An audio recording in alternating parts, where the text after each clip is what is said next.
Class 10th subject maths, page number NCERT से page number 93, chapter 5th arithmetic progression, जिसको short में हम AP बोलेंगे।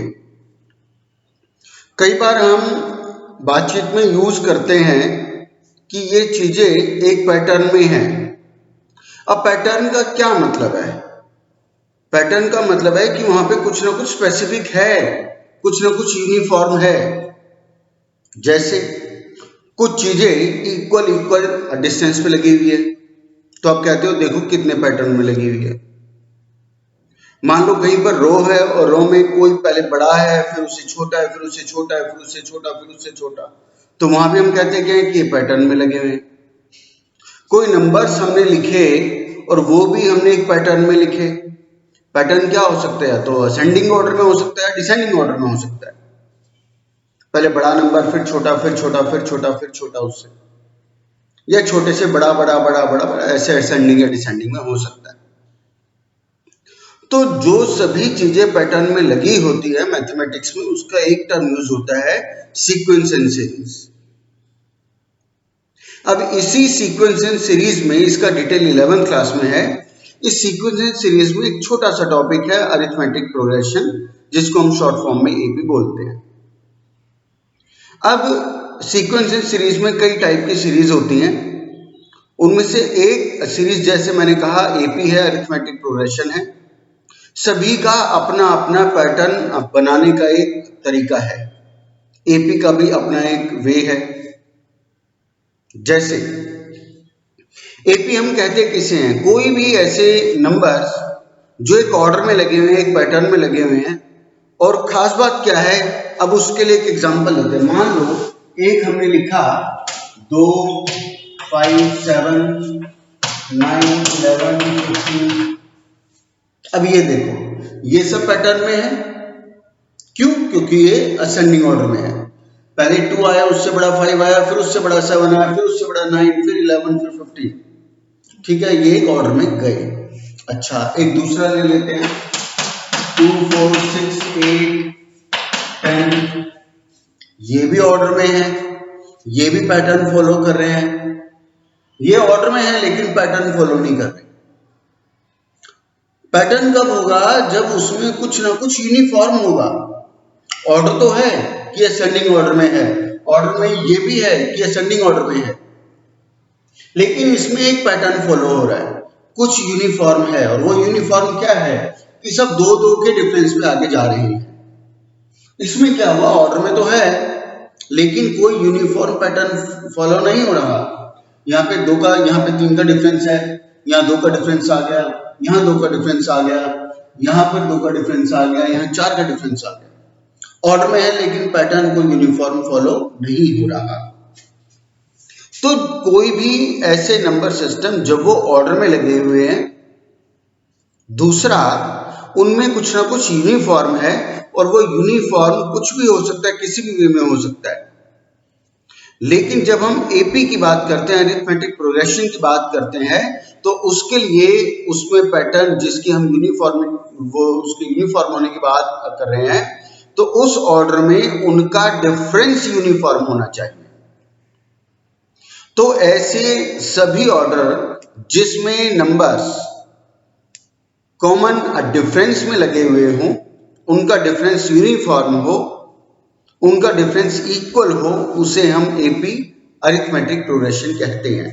जैसे इसमें 2-2 के डिफरेंस पे चला हुआ है, आगे पीछे जहां मर्जी करेंगे चेक 2 का ही डिफरेंस नजर आएगा, तो ये एपी अरिथमेटिक प्रोग्रेशन है।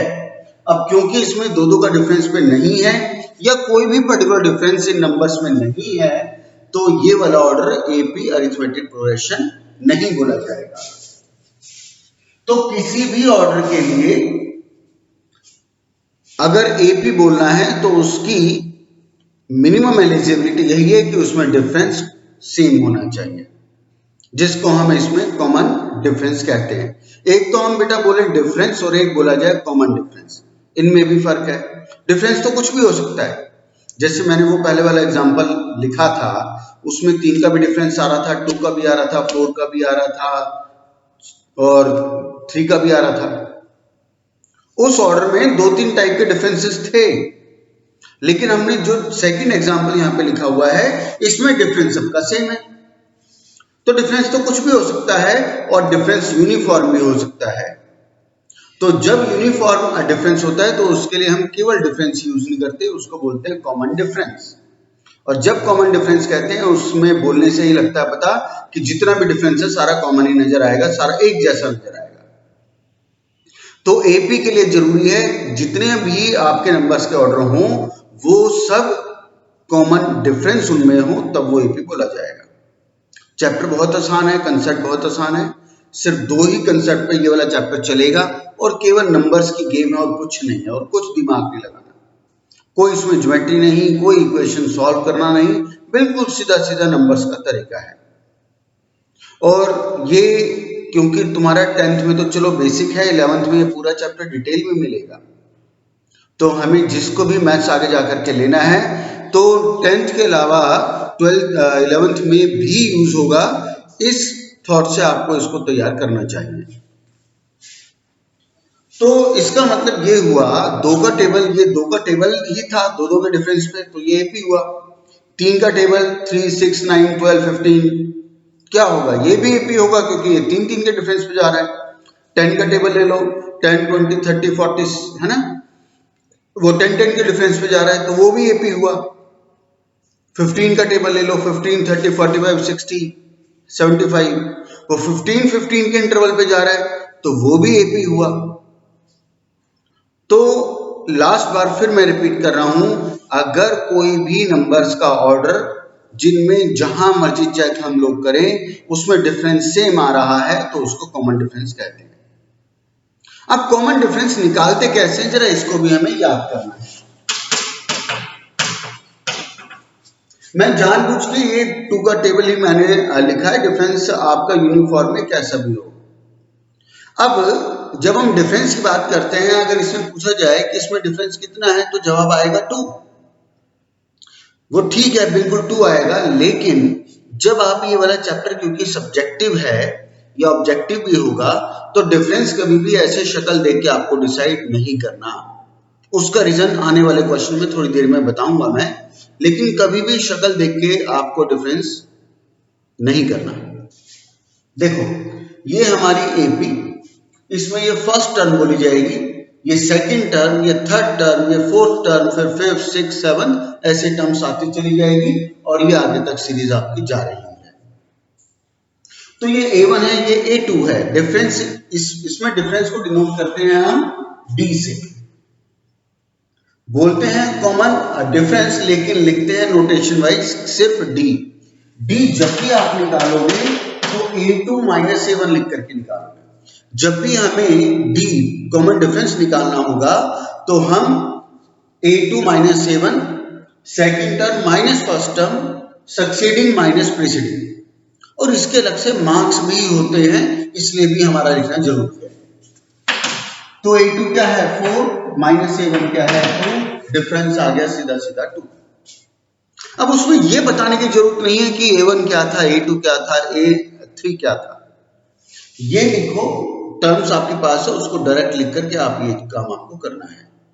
लेकिन कभी भी जो मैंने कहा कि डिफरेंस शक्ल देख के डिसाइड नहीं करना, आगे वाले क्वेश्चंस को देख करके तुम्हें ये चीज समझ आएगी।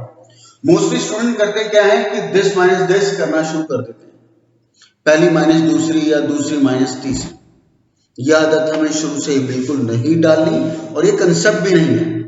डिफरेंस जब भी होगी बात तो A2 माइनस A1 ही होगा, या A3 माइनस A2, या A4 minus A3, succeeding minus preceding की ही आदत डालनी है, और वो भी लिख करके। चलो अब एपी क्यों, हमें इसकी जरूरत क्या है। अब ये जैसे 2 का टेबल है, हमें सबको पता है। अब इस 2 के टेबल में अगर हमसे पूछा जाए कि इसके 10th प्लेस पर क्या आएगा तो सबको पता है 20 आएगा। चलो ये 2 का टेबल है, नंबर्स हमारी टिप्स पे हमने इसको बहुत आराम से जल्दी से बता दिया, लेकिन नंबर्स बड़े बड़े हों या सीक्वेंस में डिफरेंस ही बहुत बड़ा बड़ा हो, टेबल जैसा ना हो, तब तो हम नहीं बता पाएंगे, तब हमें एस्टिमेट ही करना पड़ेगा। तो एपी में, एपी के थ्रू हम किसी भी नंबर्स की कोई भी प्लेसिंग, कोई भी नंबर फाइंड आउट कर सकते हैं। एक छोटा सा फॉर्मूला इसमें यूज होता है और वो फॉर्मूला है Tn equal a plus n minus 1। ये फॉर्मूला एक सिंगल जो आपके इस पूरे चैप्टर में चलेगा, एक ये है, एक और है इसके बाद आएगा, तो केवल इन दो फॉर्मूलाज के ऊपर पूरा चैप्टर आपका चलेगा, कोई एप्लीकेशन नहीं है, कुछ नहीं है। तो Tn equal a plus n minus 1d। अब ये a क्या है? a है यहाँ पर फर्स्ट टर्म। अब इसको a1 लिखना जरूरी नहीं है, अगर a हमने लिखा है तो इसका मतलब वो फर्स्ट टर्म ही होती है। a होती है फर्स्ट टर्म और वो क्या है? 2। n होता है नंबर ऑफ टर्म्स, n होता है नंबर ऑफ टर्म्स कि इस सीक्वेंस में कितनी टर्म्स हैं। टर्म्स तो कितनी भी हो सकती है भाई, 2 का टेबल हम 10 प्लेसेस तक ही करते हैं काउंट, 2 और 10 से 20। अब ये ऐसा थोड़ी ना है कि वो 10 प्लेस तक ही है, आगे जितना मर्जी लेकर के चले जाओ। क्योंकि मैंने 10 प्लेस तक की बात की तो वहां पे मेरे लिए n 10 हो गया। भाई मान लो सोसाइटी है, अब हमारी, अब जिस सोसाइटी में मैं हूं वहां पर 273 फ्लैट्स हैं, तो हमारी सोसाइटी का n क्या हो गया? 273। कोई ऐसी सोसाइटी हो सकती है जहां पे 100 फ्लैट्स होंगे तो वहां के लिए n क्या हो गया? 100। कोई ऐसी भी सोसाइटी होगी जहां पर 500 फ्लैट्स होंगे तो वहां का n 500 हो गए। कोई ऐसी भी सोसाइटी हो सकती है जहां सिर्फ वो क्या 70 फ्लैट्स हैं तो वहां का n 70 हो गए। तो n तो कितना भी हो सकता है, n मतलब नंबर ऑफ टर्म्स। d वही है हमारा कॉमन डिफरेंस, d हमारा common difference, n number of terms, a हमारी फर्स्ट टर्म, बचा Tn, इसको बोलते हैं बेटा nth टर्म। nth टर्म को an भी बोलते हैं। नोटेशन अलग अलग बुक्स में अलग अलग है, कहीं पर तुम an लिखा देखोगे, कहीं पर Tn लिखा देखोगे। मेरी आदत Tn लिखने की है, बाकी तुम्हारी मर्जी है, नोटेशन कैसे भी डाली जा सकती है, an या Tn एक ही मतलब है, मैं इसी को यूज करता हूं नोटेशन वाइज। तो Tn है nth टर्म। अब ये nth टर्म क्या है इसको भी थोड़ा समझ लेते हैं। देखो जैसे मान लो आपकी क्लास 10th है, क्लास 10th में अगर आपको पूछा जाए कि इस क्लास 10th में रोल नंबर 12 किस स्टूडेंट का है, रोल नंबर 12 किस स्टूडेंट का है, तो जवाब आ सकता है आरम का है। तो आरम क्या हो गया? आरम हो गया Tn। मान लो कोई भी एक पर्टिकुलर सोसाइटी है, उस सोसाइटी में पूछा जाए कि इसके फ्लैट नंबर 75 में कौन है, तो जवाब आ सकता है कि रमेश गर्ग है। तो रमेश गर्ग क्या हुआ? Tn हो गया, nth टर्म हो गई। 75 क्या हो गया? उसका एड्रेस हो गया। रोल नंबर 12 क्या हो गया? उसका एड्रेस हो गया। तो जब हमने कहा कि इस क्लास में रोल नंबर 12, वहां पे हमने कहा कि इस सोसाइटी में फ्लैट नंबर 75, तो जैसे वहां 70, तो वहां पे 75 क्या है? n। क्लास के हिसाब से 12 क्या है? n। पूछा कि रोल नंबर 12 किसका है, तो जवाब आया कि आरव का है। आरव हो गया Tn, रमेश गर्ग हो गया Tn। तो जो एड्रेस है, जो प्लेस है, जो एड्रेस है, वो तो हो गया n, और उस एड्रेस पर जो भी पर्टिकुलर पर्सन है वो हो गया Tn, nth टर्म। उस पर्टिकुलर एड्रेस पर, उस पर्टिकुलर प्लेस पर जो भी बैठा हुआ है या जो भी रहता है वो हो गया Tn, nth टर्म। कोई भी पर्टिकुलर टर्म उसको Tn कहते हैं और उसका एड्रेस n होता है। अब जैसे ये हम बात कर रहे थे किस एपी में, बताओ 10th प्लेस पर क्या आता है, हमें सबको पता है 20 आता है। अब उसको एपी से कैसे निकालें? अब हमसे पूछा क्या है कि 10th प्लेस पर क्या आता है, तो 10 क्या होगा? n, ठीक है। a फर्स्ट टर्म क्या है इसकी? 2 plus n number of terms कौन सा चाहिए? 10th प्लेस चाहिए जी, तो n हो गया 10।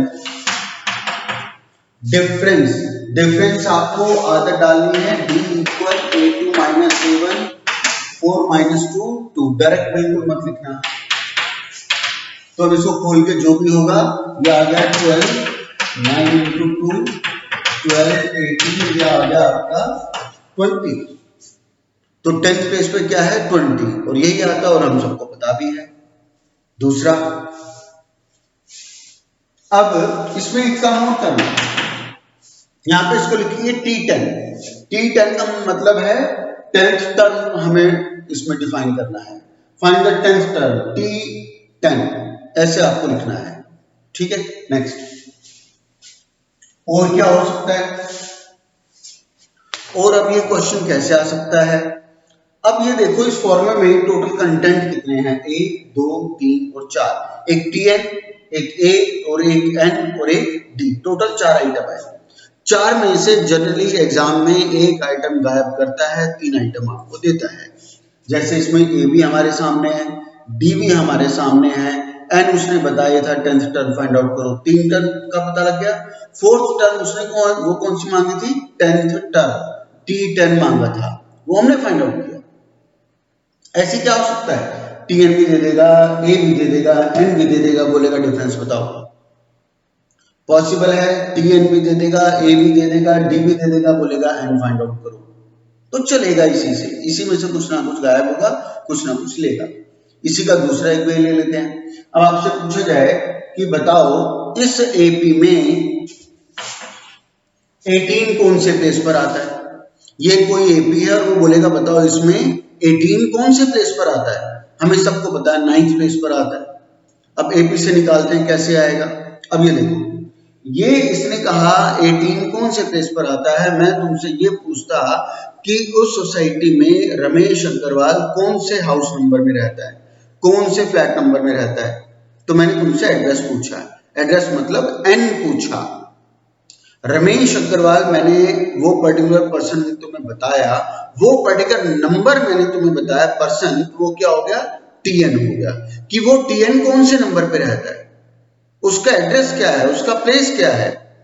तो इसमें पूछा गया कि बताओ इसमें 18 कौन से प्लेस पर है, तो 18 वो पर्टिकुलर नंबर हो गया, वो क्या हो गया, Tn। हमें इस 18 का क्या अब बताना है, एड्रेस, N हमें बताना है। तो 18 तो आ गया Tn की जगह, 18 तो आ गया Tn की जगह। या ये क्वेश्चन ऐसा भी हो सकता है कि बताओ इस AP की लास्ट टर्म 18 है, बताओ कौन से नंबर पर आ रही है। इस AP की लास्ट टर्म 18 है, बताओ ये कौन से प्लेस पर आ रही है। अब लास्ट टर्म से मतलब ये नहीं है कि 18 से आगे जाता नहीं है, जा तो आगे भी रही होगी, लेकिन मैंने यहीं तक पूछा है तो यही मेरा Tn हो गया। ओवर A क्या है 2 प्लस N तो हमें बताना है उसका एड्रेस, उसका प्लेस। डिफरेंस कितना आएगा हमारा 2। अब इसको नॉर्मली सॉल्व कर लो। 18 minus 2 equal N minus 2 into 2, चाहो उसको वहीं वहीं कर लो, 2N माइनस 2 कितना हो गया 14 इक्वल 2N माइनस 2 16 2N और N कितना आ गया, N आ गया आपका 9 और हमें 9 ही पता था। तो ऐसे 4 आइटम में से कोई भी एक आइटम गायब करके वो आपसे कुछ भी पूछ सकता है। एक एग्जांपल मैं और ले लेता हूं।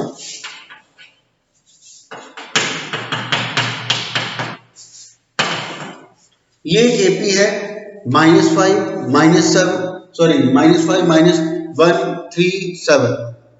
एक बात और ध्यान रखना, क्योंकि ये ऑर्डर है नंबर्स के, तो इसमें A नेगेटिव पॉजिटिव फ्रैक्शन में कैसे भी हो सकता है, डिफरेंस में नेगेटिव पॉजिटिव 0 कैसे भी हो सकता है। N पूरा पूरा आना चाहिए, N तो डेसिमल में फ्रैक्शन में नहीं आ सकता ना।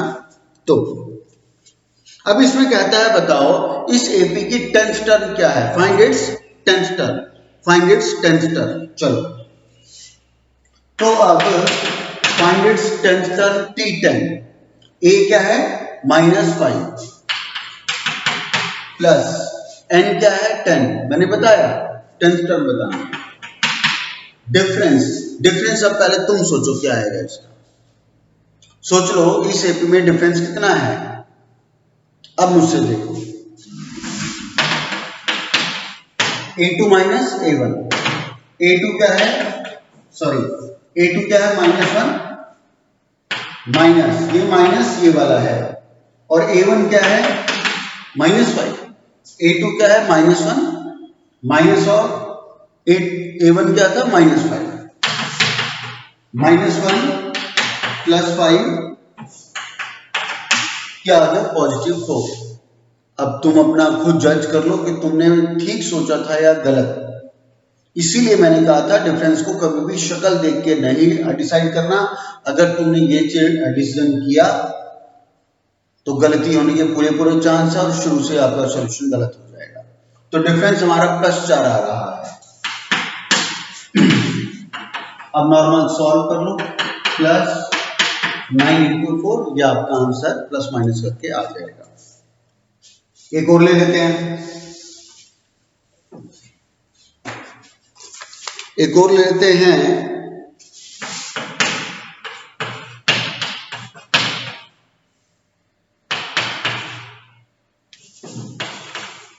अब क्वेश्चन है, ये केपी है, बताओ इसमें -81 कौन से प्लेस पर आएगा, -81 कौन से प्लेस पर आएगा, ऐसा पूछता है।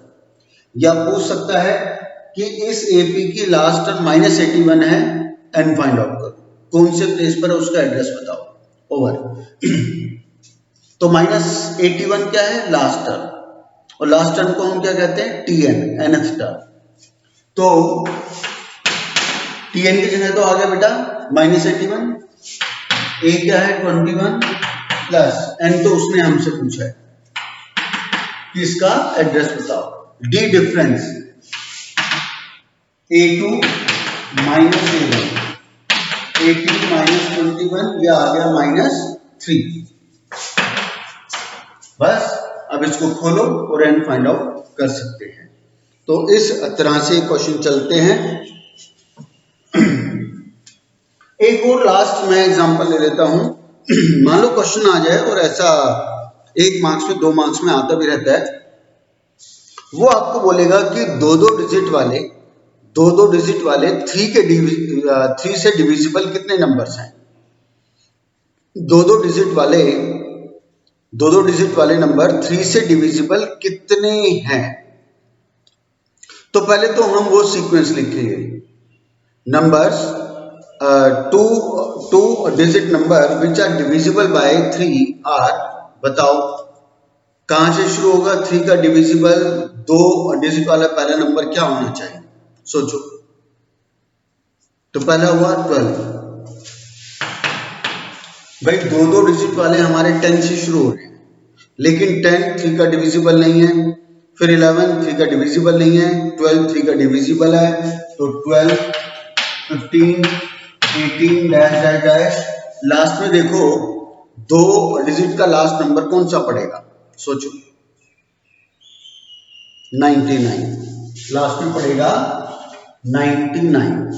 बस सबसे पहले लिखोगे numbers which are divisible, 2 digit number which are divisible by 3 are this and last में दिस। शुरू के 3 नंबर्स लिखो, डैश लगा के लास्ट का।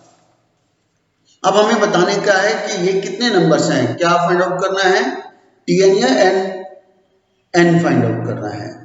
तो ये 99 क्या है, इस सीक्वेंस का, इस एपी का लास्ट नंबर जिसको हम क्या कहते हैं, टीएन। तो टीएन की जगह आ गया 99, ए की जगह 12 प्लस एन -1, डिफरेंस कितना होगा, A2 - A1, 15 - 12 कितना आ गया 3। अब इसको सॉल्व करके आप आगे फाइंड आउट कर सकते हो। तो इस तरह से छोटा सा एपी का इंट्रोडक्शन था, धीरे धीरे आगे इसको लेकर के बढ़ेंगे। धन्यवाद।